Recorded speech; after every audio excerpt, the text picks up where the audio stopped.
In competitive Pokemon, worse Pokemon are often better. So first of all, what makes a Pokemon good? Well, the way Pokemon Showdown, the main Pokemon battling simulator, defines how good a Pokemon is through usage percentage. The idea is that because competitive Pokemon is, well, competitive, the best Pokemon get used more than the bad ones. This is the basis of the entire tiering system, as Pokemon with low enough usage fall to a lower tier, and high usage means that Mons go up a tier, with Smogon, the unofficial Pokemon government I guess, banning Mons they deem to be too strong from certain tiers. But does usage necessarily define how good a Pokemon is? Well, not exactly. Taking Little Cup's usage stats and comparing it to the viability rankings, which are made by respected community members, it's certainly pretty close, but it's not exact. This makes sense, as ease of use does not translate to a Mon being good. Take Landorus in Gen 8 for example.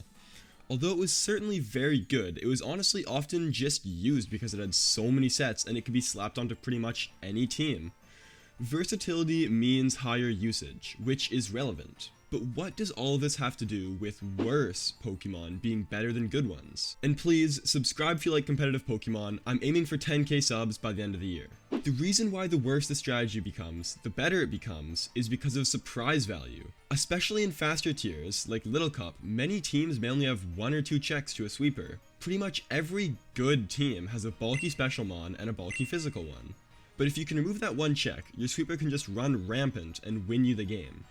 This is where bad mons come in. So don't get me wrong, this won't work in every game, as plenty of the time your bad mon will just be bad, as they're bad for a reason. But when you bring a random trash mon your opponent never expects, and they've never played around, it can only take one turn to flip a game. For example, I was recently laddering with a Sandile team I stumbled upon. It uses Focus Sash counter Sandile to either set up rocks or just insta-kill their lead if it's a Mienfoo, aka the most common lead.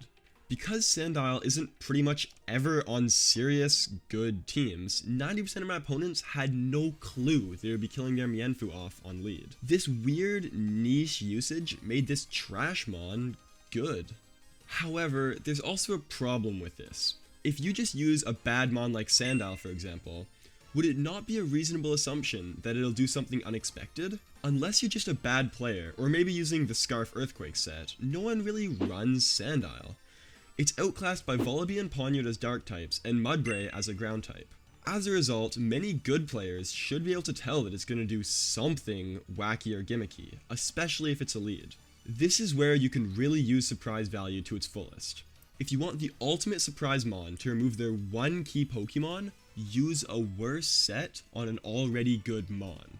This is, in my opinion, the best but hardest to pull off strategy in all of Pokemon. Some good examples of this were Light Screen Staryu in Gen 8, Choice Band Ferrothorn, or even Trailblaze Swords Dance Mienfoo.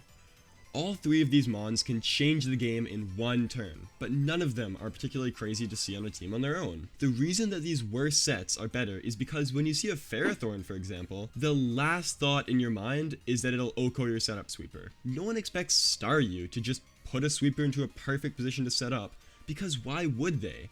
And these sets are worse than just using these mons normally, so people rarely if ever expect them. That's why they're good, because who would ever use them? But this is where there's a little bit of a Trashmon Paradox.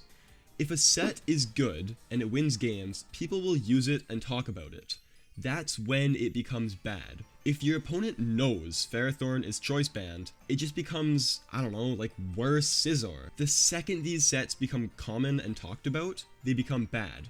They exist solely to surprise your opponent, and get that one clutch, out of the blue, game-winning play. But if your opponent sees it coming, it's a heck of a lot worse. Just by talking about the Focus Sash counter Sandile lead I used to hit top 25 in the LC ladder, it's gonna become a fair bit worse.